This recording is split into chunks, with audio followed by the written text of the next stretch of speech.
Hello friends, कल हमने discuss किया था सेट की एक्सरसाइज 1.1। आज हम डिस्कस करने वाले हैं एम्प्टी सेट क्या है, फाइनाइट सेट क्या है, इनफाइनाइट सेट क्या है, इक्वल सेट क्या है और इसकी एक्सरसाइज 1.2। ओके, तो डिस्कस करते हैं। हमारा पहला टॉपिक है एम्प्टी सेट। अब नाम सुन के आपको लग रहा होगा ये क्या चीज़ है भाई। एम्प्टी सेट, कोई सेट एम्प्टी कैसे हो सकता है? क्योंकि सेट क्या होता है? कलेक्शन ऑफ ऑब्जेक्ट, और प्रिसाइजली बोलें तो well defined collection of object.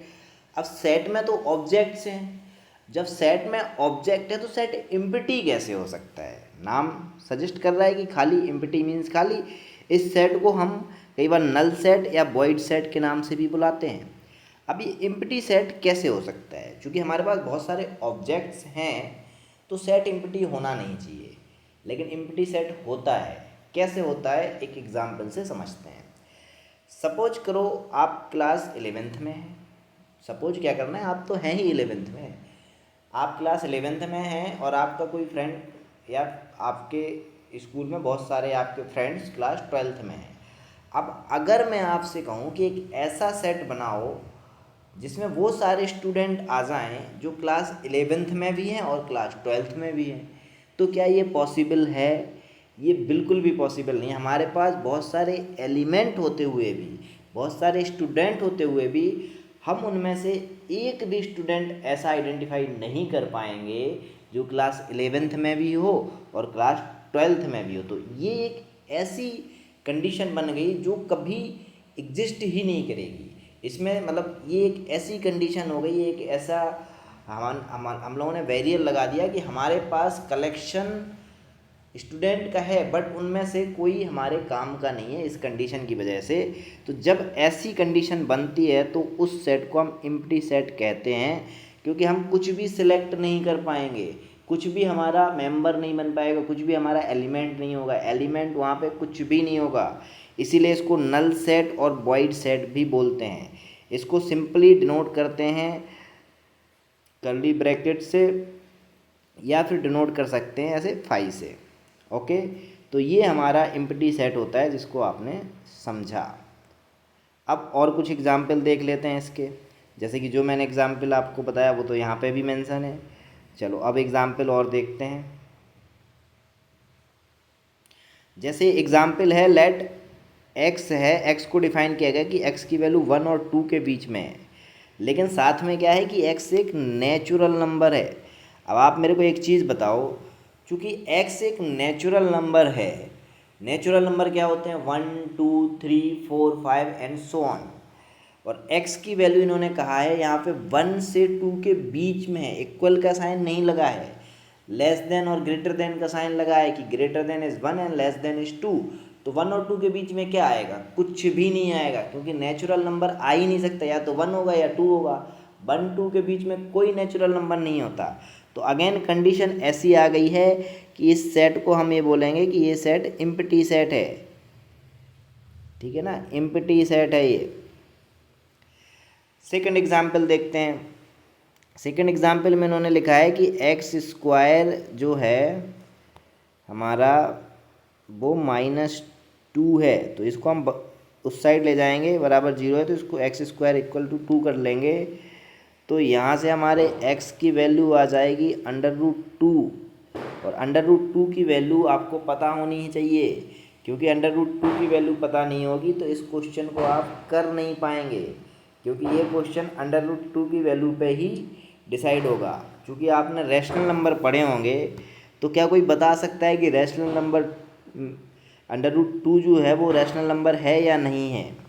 Okay, तो देखते हैं। 2 की जो वैल्यू आएगी वो आती है 1.14213 देन 5 देन 6, इस तरीके से उसकी वैल्यू आती है।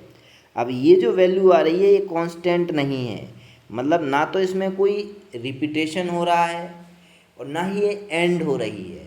तो जब भी इस तरीके के नंबर आते हैं कि जिनमें कोई रिपीटेशन नहीं हो दशमलव के बाद, या फिर ख़त्म नहीं हो रहा हो, यानी कि जैसे 1.25 ये ख़त्म हो गया, इसके बाद कुछ नहीं है। तो जब भी ऐसे नंबर आते हैं जिसका कोई एंड ही नहीं है, रिपीटेशन नहीं है और कोई एंड नहीं है, तो ऐसे नंबर को हम इर्रेशनल नंबर बोलते हैं। ठीक है, अब यहाँ पे चूँकि यहाँ इन्होंने क्या बोला कि x एक रैशनल नंबर है और x की वैल्यू यहाँ से ड्राइव होगी, यहाँ से जो वैल्यू ड्राइव हो रही है वो √2 है और वो रैशनल नहीं है, तो ये सेट भी हमारा नल एंड वॉइड हो जाएगा। क्यों? क्योंकि दोनों कंडीशन एक साथ सेटिस्फाइड नहीं हो रही हैं। ओके, अभी हम थर्ड एग्जाम्पल देख लेते हैं। तो तीसरा एग्जाम्पल हमारा क्या है कि x एक इवन प्राइम नंबर है और ग्रेटर देन 2 है। क्योंकि अगर आपने प्राइम नंबर पढ़े होंगे तो आप जानते होंगे कि केवल 2 ही एक इवन प्राइम नंबर होता है, उसके बाद सारे प्राइम नंबर ऑड होते हैं।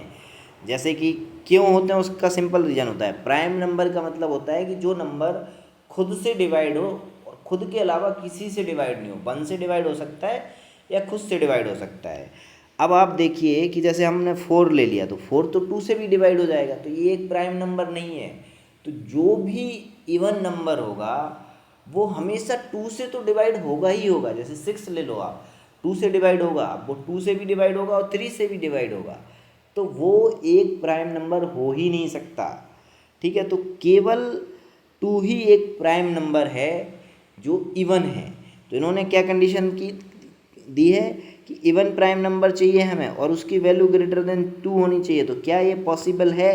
ये बिल्कुल भी पॉसिबल नहीं है। इसीलिए ये सेट भी क्या होगा? एम्प्टी सेट होगा, नल सेट होगा, वॉइड सेट होगा। इसको हम एम्प्टी सेट बोलेंगे। उम्मीद करता हूँ आपको एम्प्टी सेट समझ में आया होगा। चलो अब बात कर लेते हैं फाइनाइट और इनफाइनाइट सेट की। तो ये तो नाम से ही सजेस्ट हो रही हैं सारी चीज़ें। फाइनाइट की जिसमें नंबर ऑफ एलिमेंट फिक्स हों, मीन्स काउंटेबल हों, और इनफाइनाइट जिसमें नंबर ऑफ एलिमेंट इनकाउंटेबल हों, उनको हम काउंट नहीं कर पाएँ। ठीक है, गिनती नहीं कर पाएँ उनकी, वो सेट हमारे इनफाइनाइट कहलाएंगे। ठीक है, तो सेम चीज़ यहाँ पे भी दी गई है कि कोई सेट फाइनाइट होगा अगर उसमें नंबर ऑफ एलिमेंट हम कैलकुलेट कर पा रहे हैं कि कितने एलिमेंट हैं, और अगर कैलकुलेट नहीं कर पा रहे हैं, नंबर ऑफ एलिमेंट अगर उसमें फाइनाइट नहीं है, कैलकुलेट नहीं कर पा रहे हैं, तो वो इनफाइनाइट सेट हो जाएगा। अब कुछ एग्जाम्पल देखते हैं। ठीक है, यहाँ पे एक इम्पॉर्टेंट चीज़ ये है कि जो एम्प्टी सेल होता है ये भी फाइनाइट होता है, क्योंकि हमें पता है इसमें 0 एलिमेंट है। ठीक है, तो वो फाइनाइट होता है, इसलिए फाइनाइट होता है। ठीक है, अब जैसे हमारे पास कुछ एग्जाम्पल दिए हुए हैं, इन एग्जाम्पल को हम देखते हैं। तो ये एग्जाम्पल दिया है, ये कैसा सेट हो जाएगा? ये फाइनाइट सेट हो जाएगा। दूसरा एग्जाम्पल है, ये भी फाइनाइट सेट हो जाएगा क्योंकि नंबर ऑफ एलिमेंट दिए हैं। तीसरा इन्होंने बोला man living presently in the different part of the world, ये भी फाइनाइट हो जाएगा क्योंकि नंबर बहुत बड़ा है, बट उसको हम काउंट कर सकते हैं, वो इन्फानाइट नहीं है। उनको हम इन्फानाइट नहीं बोलेंगे कि वो सारे नंबर, वो नंबर काउंटेबल हैं, तो इसलिए ये भी फाइनाइट होगा। फिर और एग्जाम्पल हैं कि W B the set of the day of week, तो वीक के में जितने भी डे होते हैं उनका सेट बनाना है, तो ये भी फाइनाइट होगा क्योंकि हमें पता है नंबर ऑफ डेज 7 होते हैं। यहाँ पे हमें एक इक्वेशन निकालनी है, इस इक्वेशन से जो सॉल्यूशन आएगा वो आपको फाइनाइट ही रिजल्ट देगा, क्योंकि x² = 16 आ जाएगा, तो x की वैल्यू ±4 आ जाएगी, यानी कि 2 वैल्यूज़ आएंगी और 2 वैल्यूज़ हैं तो वो फाइनाइट होगा। अब इन्होंने क्या बोला कि g जो है एक सेट है, वो क्या है? किसी लाइन पर पॉइंट्स हैं, क्या ये फाइनाइट्स होगा? तो लाइन हमें डिफाइन नहीं की गई है, यानी कि लाइन भी इनफाइनाइट हो सकती है। लाइन इनफाइनाइट है तो उस पर जो पॉइंट होंगे वो भी तो इनफाइनाइट होंगे, कहाँ तक जाएंगे किसी को पता ही नहीं ना, इसको आप काउंट नहीं कर सकते, तो इसीलिए ये जो है ये हमारा इनफाइनाइट हो जाएगा। अब आगे बढ़ते हैं और कुछ एग्जाम्पल्स भी देखेंगे। ठीक है, तो कुछ एग्जाम्पल्स हम इनफाइनाइट के देख लेते हैं, जैसे कि नीचे दिए हुए हैं। ये हमारा एक नेचुरल नंबर का सेट है, 1 2 3 अप टू इन्फिनिटी तक जा रहा है, तो ये जो है इनफाइनाइट है, क्योंकि ये इसमें हमें लास्ट नहीं पता कि लास्ट डिजिट क्या आएगा। Up to infinite, infinite that means कि हम इसको काउंट नहीं कर सकते हैं। इसी तरीके से ये एक इवन नंबर का है, नेचुरल नंबर का तो ये भी इनफाइनाइट होगा, और ये एक इंटीजर का है तो ये भी इनफाइनाइट होगा। ये सारे सेट इनफाइनाइट सेट हैं। अब यहाँ पे ये दिखाया गया है कि नंबर ऑफ एलिमेंट्स, जैसे हमें कोई सेट हमारे पास एस है, उसमें हमें नंबर ऑफ डिस्टिंक्ट एलिमेंट निकालना है। डिस्टिंक्ट एलिमेंट बहुत ज़रूरी है जानना, क्योंकि एलिमेंट रिपीटेशन नहीं होता। ऐसा मैंने आपको लास्ट वीडियो में भी बताया था जब हम रोस्टर फॉर्म की बात कर रहे थे कि दो चीज़ें नहीं होती। एक तो सीक्वेंस से मैटर नहीं होता, सीक्वेंस आप चाहे 1 2 3 लिख दो या 3 2 1 लिख दो, एक ही बात है। और रिपीटेशन अलाउ नहीं होता है, यानी कि अगर आप किसी पर्टिकुलर नंबर का सेट बना रहे हो, उसमें 1 1 1 3 टाइम्स आया है, तो भी आपको केवल एक ही बार मेंशन करना है। ठीक है, तो यहाँ पे क्या है, डिस्टिंक्ट एलिमेंट होने चाहिए। तो हम इसको ऐसे दिखाते हैं, नंबर इन एस, यानी कि सेट एस में कितने नंबर हैं वो यहाँ पे हम दिखा देंगे। ठीक है, और अगर एस में नॉन, ये बता रहे हैं कि एन एस, यानी कि नंबर जो हैं एस सेट में अगर वो नेचुरल नंबर है, तो इसका मतलब ये हुआ कि एस एक नॉन एम्प्टी फाइनाइट सेट है। ये तो बात कॉमन सी बात है कि भाई अगर एन एस की वैल्यू कुछ है, नेचुरल नंबर है, तो इसका मतलब है कि उसमें कुछ एलिमेंट हैं, जितना नंबर उतना एलिमेंट, तो वो तो नॉन एम्प्टी हो जाएगा। अगर उसकी वैल्यू नेचुरल नंबर नहीं है तो वो एम्प्टी होगा, यानी कि जीरो है तो वो एम्प्टी सेल हो जाएगा, जीरो नहीं है तो वो एम्प्टी नहीं होगा। चलो आगे बढ़ते हैं। एग्जाम्पल हमारे पास दिए हुए हैं, हम एग्जाम्पल्स को समझते हैं। एग्जाम्पल में पूछा है कि कौन सा सेट फाइनाइट है और कौन सा फाइनाइट नहीं है। यहाँ पे देखो x बिलोंग्स टू n, यानी कि नेचुरल नंबर से बिलोंग कर रहा है, और x की वैल्यू यहाँ पे दो वैल्यू दिए हैं, x minus one, x minus two is equals to zero. तो यहाँ से x की दो वैल्यू आ जाएंगी, एक आएगी 1 और एक आएगी 2। तो हम इसका सेट बना देंगे, दैट इज़ 1 एंड 2, और 1 एंड 2 का सेट बन गया तो ये क्या होगा, फाइनाइट हो जाएगा। यहाँ पे भी x square is equals to 4 है, तो x की दो वैल्यू आ जाएंगी, दैट इज़ प्लस माइनस 2, और x एक नेचुरल नंबर है, नेचुरल नंबर है तो माइनस 2 नहीं आएगा, तो हमारा सेट बन जाएगा केवल प्लस 2 का, तो भी ये फाइनाइट सेट हो जाएगा, क्योंकि प्लस 2 में एक एलिमेंट है। ये एम्प्टी सेट नहीं होगा और इनफाइनाइट भी नहीं होगा। यहाँ पे हमसे कहा है कि 2x minus one is equal to zero, तो यहाँ से x की वैल्यू निकल के आएगी 1/2। और दूसरी कंडीशन दी है कि x एक नेचुरल नंबर है, नेचुरल नंबर 1/2 हो नहीं सकता है, तो ये सेट हमारा एम्प्टी सेट हो जाएगा। ठीक है, इस सेट को हम एम्प्टी सेट बोलेंगे। क्यों? क्योंकि इनफाइनाइट नंबर नहीं, सॉरी 1.5 जो है नेचुरल नंबर नहीं होता है, इसीलिए इसमें कोई भी मेंबर नहीं आएगा, और मेंबर नहीं आएगा तो ये एम्प्टी सेल होगा। लेकिन इसको हम फाइनाइट सेट ही बोलेंगे, क्योंकि हमसे फाइनाइट और इनफाइनाइट के बारे में ही केवल पूछा है। यहाँ पे फिर दिया हुआ है हमें x एक नेचुरल नंबर और x एक प्राइम नंबर भी है, तो इससे जो सेट बनेगा वो इनफाइनाइट सेट बनेगा। क्यों? क्योंकि नेचुरल नंबर भी इनफाइनाइट तक जाते हैं और प्राइम नंबर भी इनफाइनाइट तक जाते हैं। हाँ, ये बात ज़रूर है कि सारे नेचुरल नंबर नहीं आएंगे, वो सारे नंबर आएंगे जो प्राइम नंबर हैं, क्योंकि अल्टीमेटली सारे प्राइम नंबर भी तो नेचुरल नंबर हैं। जैसे कि 2 है, 2 एक नेचुरल नंबर है, 3 एक प्राइम नंबर है लेकिन नेचुरल भी है, 5 एक प्राइम है लेकिन नेचुरल भी है ना। तो इसीलिए इसका सेट भी फाइनाइट होगा। इसके बाद नेक्स्ट, सॉरी इनफाइनाइट होगा, ये वाला सेट भी इनफाइनाइट हो जाएगा। क्यों इनफाइनाइट हो जाएगा? क्योंकि इनफाइनाइट तक जाने वाली हैं चीज़ें। और लास्ट वाला, फिफ्थ वाला, यहाँ पे क्या किया है, x belongs to n and x is a odd number. Odd है बट हमारे पास कोई लिमिट नहीं दी है, तो इन जितने भी ऑड नंबर होंगे वो भी तो नेचुरल नंबर होते हैं, तो ये भी इन्फिनिटी तक जाएगा पूरा। तो ये दो सेट इन्फिनिटी होंगे, बाकी तीन सेट फाइनाइट सेट होंगे। अब बात कर लेते हैं इक्वल सेट की, कि इक्वल सेट क्या होते हैं। ठीक है, तो इक्वल सेट क्या होंगे, नाम से ही पता चल रहा है कि जो सेट में सारे एलिमेंट सेम होंगे वो इक्वल होंगे, क्योंकि इक्वल करना है हमें, तो क्या इक्वल होने चाहिए। सेट में क्या होते हैं, सेट में एलिमेंट्स होते हैं, तो एलिमेंट्स इक्वल होने चाहिए। अगर एलिमेंट्स इक्वल होंगे तो सेट अपने आप इक्वल हो जाएगा। इक्वल किस सेंस में होने चाहिए? नंबर्स में इक्वल नहीं होने चाहिए, एलिमेंट्स इक्वल होने चाहिए, ठीक है। नहीं तो आप सोचो कि इसमें भी 4 एलिमेंट है, इसमें भी 4 एलिमेंट है, तो A is equals to we, नहीं, मेंबर इक्वल होने चाहिए। मेंबर जैसे इसमें 1 2 3 है तो उसमें भी 1 2 3 होना चाहिए, ठीक है, तब वो इक्वल कहे जाते हैं, अदरवाइज उनको अनइक्वल बोलेंगे। जैसे कि ए और बी का एक एग्जाम्पल दिया है, यहाँ पे 1 2 3 4 है और यहाँ पे भी देखो 3 1 4 2 है, सेम एलिमेंट है बट थोड़ा सीक्वेंस डिफरेंट कर दिया है। आप देखोगे तो 1 इसमें भी है, 1 इसमें भी है, 2 इसमें भी है, 2 इसमें भी है, 3 इसमें भी है, 3 इसमें भी है, 4 इसमें भी है, 4 इसमें भी है। तो यहाँ पे हम कह देंगे कि ए इज इक्वल्स टू बी है ना।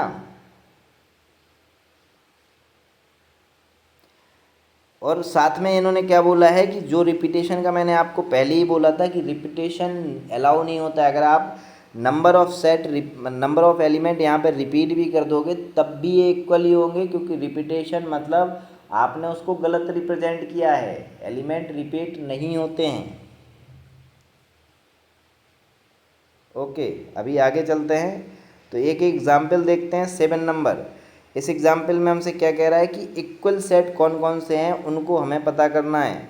तो ये तो देखो 0 है, ठीक है, इसको हम देखेंगे, दो कंडीशन दिए हैं कि x की वैल्यू 15 से ज़्यादा होनी चाहिए और x की वैल्यू 5 से कम होनी चाहिए। क्या ये चीज़ पॉसिबल है कि कोई एक ऐसा नंबर हो जो 5 से बड़ा हो 15 से छोटा हो? नहीं पॉसिबल है, क्योंकि 5 से बड़ा, सॉरी 5 से छोटा हो 15 से बड़ा हो। भाई 5 से छोटा होगा तो 1 2 3 4 आएगा, 15 से बड़ा होगा तो 15 के बाद 16 17 18 आएगा। तो ये चीज़ पॉसिबल नहीं है। तो यहाँ पे फिर से हमारा क्या आ जाएगा? Empty set. तो ये एम्प्टी है। यहाँ पे क्या है? x minus 5 is equal to 0 दिया हुआ है, तो यहाँ से x की वैल्यू 5 आएगी, तो इस सेट की वैल्यू 5 आ जाएगी, है ना। इसमें एक ही एलिमेंट रहेगा लेकिन वो एलिमेंट क्या होगा? 5, ठीक है। इसके बाद यहाँ पे x square is equal to 25 दिया है, तो x की दो वैल्यू आएंगी जो है -5 एंड 5। तो हमें बताना है कि कोई सेट इनमें से इक्वल है क्या। तो यहाँ पे भी इन चारों में कोई भी सेट इक्वल नहीं है, ठीक है। तो हम लिख देंगे कि कोई भी सेट इक्वल नहीं है, कोई भी पेयर इक्वल नहीं है। ये हमारा 0 है, ये एम्प्टी है, ये 5 है, ये -5 + 5 है, ठीक है ना। अब आगे चलते हैं तो हमारा एग्जाम्पल नंबर 8 आया है। एग्जाम्पल नंबर 8 को समझते हैं। इन्होंने क्या बोला है कि हमारे पास दो सेट दे रखे हैं, बताना है वो पेयर इक्वल हैं या नहीं है और जस्टिफाई करना है अपने आंसर को। तो सेट एक्स दिया है, उसको हम पहले कैलकुलेट कर लेते हैं। अलॉय दिया है, अलॉय को हमें सेट बनाना है, तो ए आएगा, उसके बाद एल आ जाएगा, फिर दोबारा एल आएगा क्या? नहीं आएगा, क्योंकि रिपीटेशन इज़ नॉट अलाउ। ओ आ जाएगा, वाई आ जाएगा, ठीक है। अब बात कर लेते हैं सेट बी की। तो सेट बी है लॉयल, तो लॉयल में एल आएगा, ओ आएगा, वाई आएगा, फिर से ए आएगा, लेकिन एल नहीं आएगा दोबारा। तो ये सारे एलिमेंट आप देखो, ए इसमें है तो ए इसमें भी है, एल इसमें, एल इसमें, ओ इसमें, ओ इसमें, वाई इसमें, वाई इसमें है, और सारे एलिमेंट 4 4 हैं। तो सारे एलिमेंट इक्वल हैं, तो A is equals to B हो गया, because all element are same in both the set. Okay, अब सेकंड एग्जाम्पल देख लेते हैं। सेकंड एग्जाम्पल में क्या बोला है कि n बिलोंग्स टू z, यानी कि z मीन्स, हमने इसीलिए आपको ये सारी चीज़ें बताई थी इसके इंडिकेशन की, कि z का मतलब क्या होता है, q का मतलब क्या होता है, n का मतलब क्या होता है, r का मतलब क्या होता है। z का मतलब यहाँ पे इंटीजर हो गया है कि z एक इंटीजर है, लेकिन n की value n² is less than और इक्वल टू 4, यानी कि n² less than equals to 4।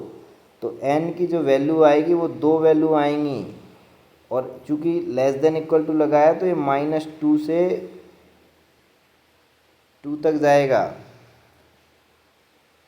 ठीक है।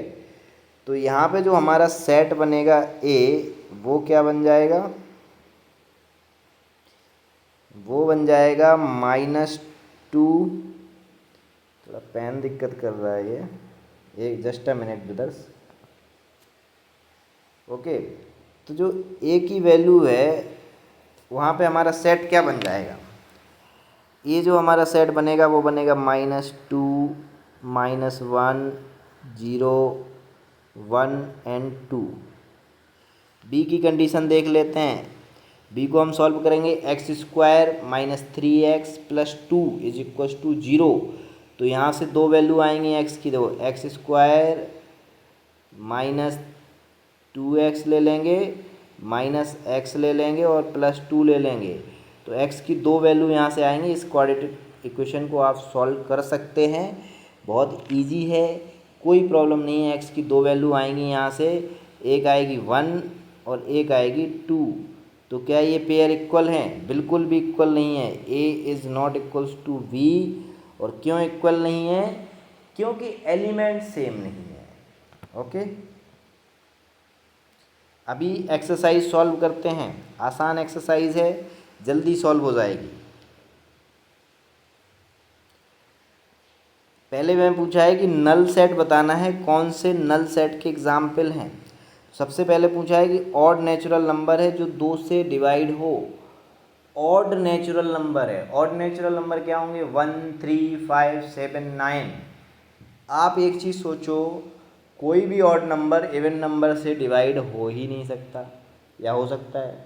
मेरे हिसाब से तो नहीं हो सकता है, और होता भी नहीं है। आपके हिसाब से भी नहीं होगा, क्योंकि आप 3 को 2 से डिवाइड करोगे तो 1.5 आएगा। आप 5 को 2 से डिवाइड करोगे तो भी 2.5 आएगा। 4 से करोगे तो 1.25 आएगा, है ना। तो इस तरीके से ये जो कंडीशन है ये ऐसी है जो कभी फुलफ़िल ही नहीं हो सकती। फुलफ़िल नहीं हो सकती तो इसमें मेंबर भी नहीं होगा, और मेंबर नहीं होगा तो ये तुम्हारा नल सेट हो जाएगा, ये हमारा एम्प्टी सेट हो जाएगा। एम्प्टी हो गया ये सेट। इसके बाद इन्होंने बोला है set of even prime number, तो ये केवल एक ही अकेला होता है, वो है 2। ठीक है, तो ये भी नल नहीं है। पहला वाला नल है, दूसरा नल नहीं है, फाइनाइट है। तीसरे वाले की बात कर लेते हैं। तीसरे वाले में भी अजीब और गरीब कंडीशन दी हुई है।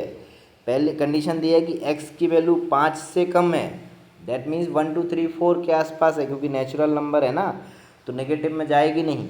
और x की वैल्यू 7 से बड़ी है। क्या ये चीज़ पॉसिबल हो सकता है कि कोई एक नंबर ऐसा हो जो 5 से छोटा भी हो, 7 से बड़ा भी हो? ये पॉसिबल ही नहीं है प्रैक्टिकली।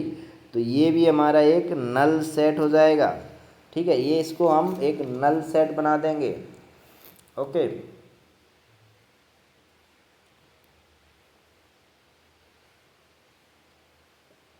एक मिनट, सॉरी ब्रदर यार, मैंने less than x is less than 5 and greater than 7, हाँ बिल्कुल सही है। इसको एक नल सेट बनाएंगे, ये एक नल सेट होगा, क्योंकि लेस देन 5 चाहिए और ग्रेटर देन 7 चाहिए। ये चीज़ पॉसिबल नहीं है ना। अगर हाँ अपोजिट होता तो पॉसिबल हो जाता कि x की वैल्यू लेस देन 7 है और ग्रेटर देन 5 है, तब 6 आ जाता, अदरवाइज नहीं आता, है ना। अब यहाँ पे इन्होंने, तो ये हमारा सेट नल हो गया, एम्प्टी सेट हो गया। ठीक है, ये दो सेट हमारे एम्प्टी हो गए, उसने एम्प्टी सेट ही पूछा है। फिर पूछ रहा है by is the point common to any two parallel line. दो पैरेलल लाइन हैं, उनमें कोई पॉइंट कॉमन हो सकता है क्या? आप ही बताओ, पैरेलल लाइन हमेशा ऐसे चलेंगी, इनमें कभी भी कोई भी पॉइंट कॉमन नहीं आएगा। तो अगेन कंडीशन ऐसी है जो प्रैक्टिकली पॉसिबल ही नहीं है। तो इसीलिए प्रैक्टिकली पॉसिबल नहीं है, तो ये भी हमारा एक एम्प्टी सेल है। तो 3 सेट इसमें से एम्प्टी हैं और एक जो है वो फाइनाइट है, सेकंड वाला। और आप नोट्स का टेंशन मत लीजिए, नोट्स आपको सारे डिस्क्रिप्शन में एक ड्राइव की लिंक दी गई है, उसको कॉपी करके आप सीधा पेस्ट करिए गूगल में, क्रोम पे, आपको सीधी फाइल मिल जाएगी PDF, जिसमें ये सारी चीज़ें सॉर्ट आउट हैं।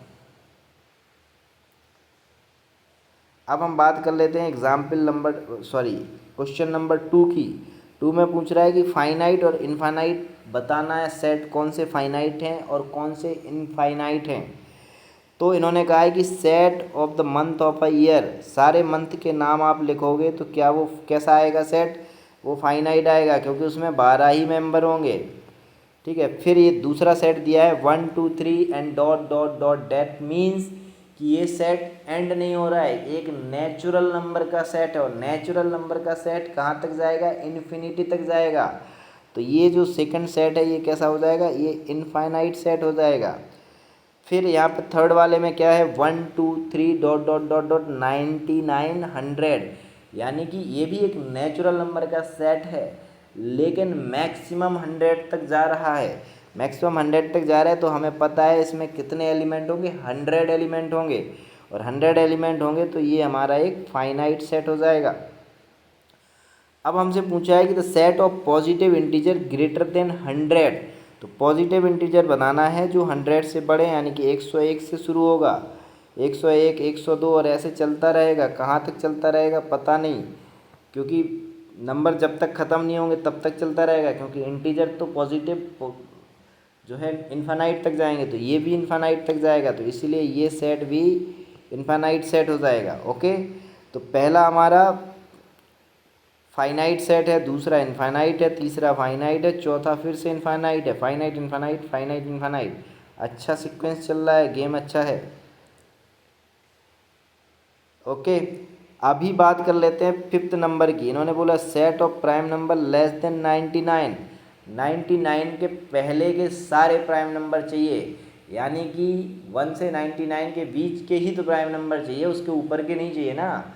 तो इसके बीच के जो भी प्राइम नंबर होंगे वो तो फाइनाइट ही होंगे ना, उनको आप काउंट कर सकते हैं, जितने भी होंगे, 10 हैं, 15 हैं, 8 हैं, 4 हैं, you can find out it, क्योंकि हमें 99 से कम चाहिए, तो इसीलिए ये भी ये फाइनाइट हो जाएगा, क्योंकि ये चीज़ इनफाइनाइट तक जा नहीं रही है। ठीक है, अब हम बात करते हैं क्वेश्चन नंबर 3 की। तो 3 में भी सेम ही क्वेश्चन है कि बताओ भाई कौन से फाइनाइट हैं और कौन से इनफाइनाइट हैं। ठीक है, तो हमसे क्वेश्चन पूछा है कि हमें एक सेट बनाना है of lines which are parallel to the x axis. ये मान लो आपका कोऑर्डिनेट है, एक्सिस के पैरेलल आपको लाइन खींचनी है, तो आप कितनी लाइन खींच सकते हो, इसका सेट बनाना है। अब आप ही बताओ कितनी लाइन खींच सकते हो एक्स एक्सिस के पैरेलल, ये तो पूरे में घूमेगा, तो इसमें हम इन्फिनाइट नंबर ऑफ लाइन खींच सकते हैं। ठीक है, तो इसीलिए ये जो सेट है वो इन्फानाइट सेट हो जाएगा। ठीक है, ये जो सेट है वो इन्फानाइट सेट हो जाएगा। दूसरे की बात कर लेते हैं, the set of letter in English alphabet. English alphabet में कितने लेटर होते हैं, 26 लेटर होते हैं। तो 26 लेटर हैं तो हमें पता है कि 26 ही होंगे, इससे ज़्यादा हो नहीं सकते, तो ये जो है फाइनाइट हो जाएगा।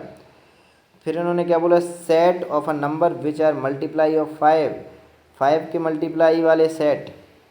तो लेकिन ये नहीं बोला कि कहाँ तक जाना है, तो हम तो पूरा इन्फिनिटी तक ही जाएंगे, है ना। तो 5 10 15 एंड सो ऑन, तो ये चलता रहेगा, तो ये भी जो है इनफाइनाइट हो जाएगा, क्योंकि इसमें रेंज पता नहीं है कहाँ तक जाना है, हम कहीं तक भी जा सकते हैं। ठीक है, फोर्थ वाले की बात करेंगे, the set of animal living on the earth. ये क्या है, ये फाइनाइट हो जाएगा, क्योंकि जितने भी एलिमेंट अर्थ पर जितने भी एनिमल अर्थ पर रहते हैं वो तो हमें पता ही है ना, मतलब उनको हम काउंट कर सकते हैं। They are not infinity, infinity नहीं है वो, दे आर काउंटेबल। हाँ, ऐसा हो सकता है कि हमें बहुत से अभी तक डिस्कवर नहीं हुए हैं, that is the another things, but जितने लोग अर्थ पे हैं, जितने भी एनिमल अर्थ पे हैं, हम उनको काउंट तो कर सकते हैं, है ना। दे आर काउंटेबल, ऐसा नहीं है कि इनफाइनाइट है ना। तो ये भी जो है हमारा फाइनाइट सेट हो जाएगा। ठीक है, तो पहला सेट हमारा इनफाइनाइट है, दूसरा फाइनाइट है, तीसरा फिर से इनफाइनाइट है और चौथा फिर से फाइनाइट है। अब फिफ्थ नंबर की बात कर लेते हैं। तो फिफ्थ नंबर का सेट क्या बोल रहा है कि सर्किल जो ओरिजिन से पासेस हो रहे हैं, या आपके पास ये ओरिजिन है, इससे कितने आप सर्किल पास करा सकते हो, तो आप कितने भी सर्किल ओरिजिन से पास करा सकते हो। ऐसे ऐसे आप बनाते जाओ तो आप n नंबर्स नहीं, इन्फिनिटी नंबर ऑफ सर्किल पास करा सकते हो। इस साइड से भी पास करा सकते हो, क्योंकि ये भी इन्फिनिटी ही है, तो इस तरीके का एक चक्र बनता जाएगा। तो ये जो सेट हो जाएगा इन्फिनिटी ही हो जाएगा, क्योंकि कहाँ तक हम जाएंगे हमें भी नहीं पता है, क्योंकि नंबर ऑफ़ सर्किल तो हमेशा उसको सेंटर में रख के बनते ही रहेंगे, तो वो कोई प्रॉब्लम ही नहीं है। इन्फानाइट जो है ये सेट हमारा हो जाएगा। अब बात कर लेते हैं फोर्थ क्वेश्चन की। तो फोर्थ क्वेश्चन में पूछा है कि ये बता दो मेरे को भाई कि सेट ए बी के बराबर है कि नहीं है, बस इतना ही पूछ रहा है। सेट ए बी के बराबर है या नहीं ये बताना है। अगर है तो ठीक है, नहीं है तो देखेंगे, तो बता दो नहीं है। अब देखो यहाँ पे 4 एलिमेंट है, यहाँ पे 4 एलिमेंट है, तो बोल दें क्या कि सेम है, क्योंकि एलिमेंट तो 4 4 है। नहीं भाई, एलिमेंट के नंबर बराबर नहीं, एलिमेंट्स बराबर होने चाहिए, एलिमेंट एक जैसे होने चाहिए। जैसे यहाँ पे ए है तो यहाँ पे भी ए है, यहाँ पे बी है तो यहाँ पे भी बी है, यहाँ पे सी है तो यहाँ पे भी सी है, और यहाँ पे डी है तो यहाँ पे भी डी है। अब कोई एलिमेंट बचा नहीं है, तो ये जो है हमारा बी के इक्वल हो गया। अभी हम सेट बी सेकंड एग्जाम्पल की बात करते हैं। यहाँ पे 4 है, यहाँ पे भी 4 है, यहाँ पे 8 है, यहाँ पे 8 है, यहाँ पे 12 है, यहाँ पे 12 नहीं है, यहाँ पे 16 है, यहाँ पे 16 है। तो 12 और 18 दोनों डिस्टिंक्ट एलिमेंट हैं, इसीलिए हम कह देंगे कि ए जो है बराबर नहीं है बी के। क्यों? क्योंकि दोनों में सिमिलर एलिमेंट नहीं है, दोनों में डिस्टिंक्ट एलिमेंट हैं, और इसीलिए ये बराबर नहीं है। ठीक है, अभी 2 क्वेश्चन और हैं, थर्ड और फोर्थ। इसमें भी हमें देखना है कि ए बी के बराबर है या नहीं है। अगर है तो हम बता देंगे कि भाई बराबर है, और नहीं है तो भी बता देंगे कि भाई बराबर नहीं है। हमारे पास एक नंबर दिया हुआ है, और फिर क्या बोला है कि एक्स जो है एक पॉजिटिव इंटीजर है, पॉजिटिव इवन इंटीजर है। ध्यान दीजिए, पॉजिटिव भी है और इवन भी है, और वैल्यू लेस देन और इक्वल टू 10 है। यानी कि ये सेट बन जाएगा 2 4 6 8 एंड 10। क्या एलिमेंट मिल रहे हैं? 2 मिल रहा है, 4 मिल रहा है, 6 मिल रहा है, 8 मिल रहा है, 10 भी मिल रहा है। सारे एलिमेंट सेम है, यानी कि हम कह सकते हैं set A is equals to set B. Okay, next देखते हैं। इन्होंने क्या बोला कि x जो है मल्टीप्लायर है 10 का, तो हम लिखेंगे ऐसे सारे सेट, सारे नंबर 20 30 40, इस तरीके से हमारा ये सेट बनेगा अप टू पता नहीं कहाँ तक जाएगा।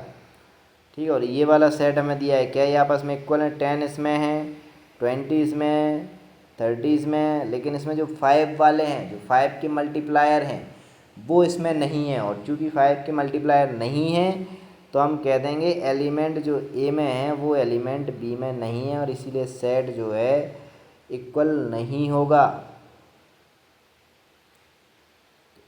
फिफ्थ वाला क्वेश्चन कर लेते हैं। फिफ्थ वाले क्वेश्चन में फिर से वही पूछा है कि भाई मेरे को बता दो कि सेट इक्वल हैं या नहीं है, और थोड़ा रीज़न बता दो कि इक्वल नहीं है तो क्यों नहीं है। यहाँ पे हमारे पास 2 वैल्यू आ रही हैं 2 एंड 3। इसको जब आप सॉर्ट आउट करेंगे, इस इक्वेशन को आप सॉल्व करेंगे, तो क्या आ जाएगा? देखो, x square plus 3x plus 2x plus 6, यहाँ पे आप x कॉमन ले लो तो x प्लस 3, और प्लस 2 कॉमन ले लो तो x प्लस 3 इक्वल है 0 के, ये भी इक्वल है 0 के। तो यहाँ से क्या आ जाएगा? x प्लस 3 और x plus 2 is equals to 0। तो x की यहाँ से 2 वैल्यू निकल के आएंगी, -2 और -3। ठीक है, तो यहाँ से हमारा जो सेट बन गया वो हो जाएगा -2 एंड -3, और हमारे पास दिया है 2 एंड 3, तो ये जो है इक्वल नहीं होंगे। और रीज़न देना है कि क्यों इक्वल नहीं है, तो हम लिख सकते हैं the element of set A and the element of the set B are distinct, that's why set A is not equals to set B. Okay, second देखते हैं। इन्होंने बोला है कि लेटर है ए वाला, एक मिनट थोड़ा ऊपर ले लेते हैं, अच्छे सॉल्व हो जाएगा।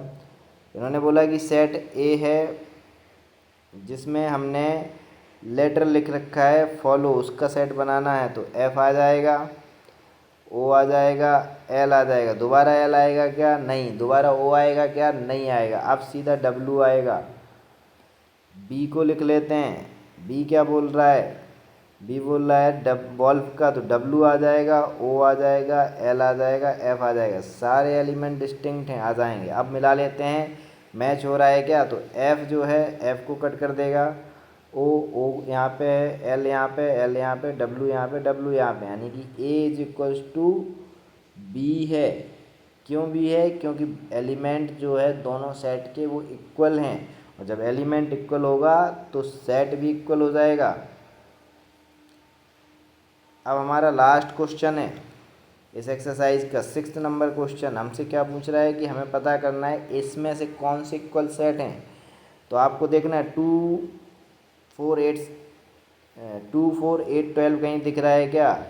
यहाँ पे है 4 8 12, ये नहीं होगा। तो ए का मैच वाला कोई नहीं दिख रहा है, बी के मैच वाला देखते हैं। 1 2 3 4 दिख रहा है क्या? ये सी वाला नहीं है, डी में 1 2 3 4 है, यानी कि जो वी है वो डी के बराबर हो गया।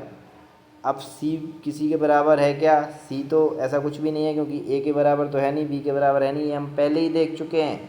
अब सी को हमें आगे देखना है, डी साइड में, तो नहीं बराबर है। फिर डी किसी के बराबर है तो डी बी के बराबर है, इसके अलावा और किसी के बराबर नहीं है। तो ई में 1 और -1 है और जी में भी 1 और -1 है। तो जो ई है हमारा वो जी के बराबर हो जाएगा, इसके अलावा और कोई भी बराबर नहीं है। तो ये दो ही पेयर हैं जो बराबर है। सेट डी जो है वो सेट बी के बराबर है और सेट जी जो है वो सेट ई के बराबर है। तो यहाँ पे हमारी ये एक्सरसाइज ख़त्म हो जाती है। अब स्टार्ट हो जाती है क्या? ये हमारी मेल आईडी है।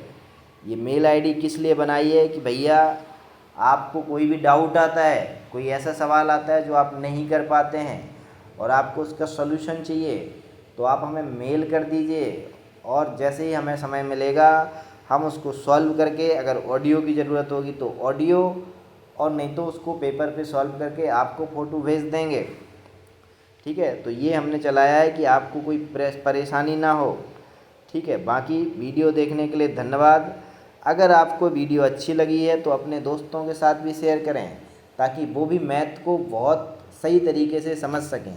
यहाँ पे मैथ को अच्छे से समझाने का ही काम किया जाएगा। अभी मैथ 11th की चल रही है, आप इसको अच्छे से समझिए। धीरे धीरे इस पर 12th की मैथ भी आएगी, 9 से 12 तक का पूरा मैथ का सिलेबस कवर किया जाएगा, बहुत अच्छे तरीके से कवर किया जाएगा। बस आप लोगों का सहयोग बना रहे। अगर कोई भी इम्प्रूवमेंट चाहते हो आप कमेंट कर सकते हो, इसीलिए मेल आईडी भी शेयर किए कि आप मेल कर सकते हो, पूरा क्वेश्चन पूछ सकते हो आप, या फिर चैप्टर से रिलेटेड या फिर मैथ के प्लानिंग से रिलेटेड कुछ भी है तो आप हमें मेल कर सकते हो। वहाँ पे हम आपसे कोऑर्डिनेट कर लेंगे। Thank you very much for watching this video.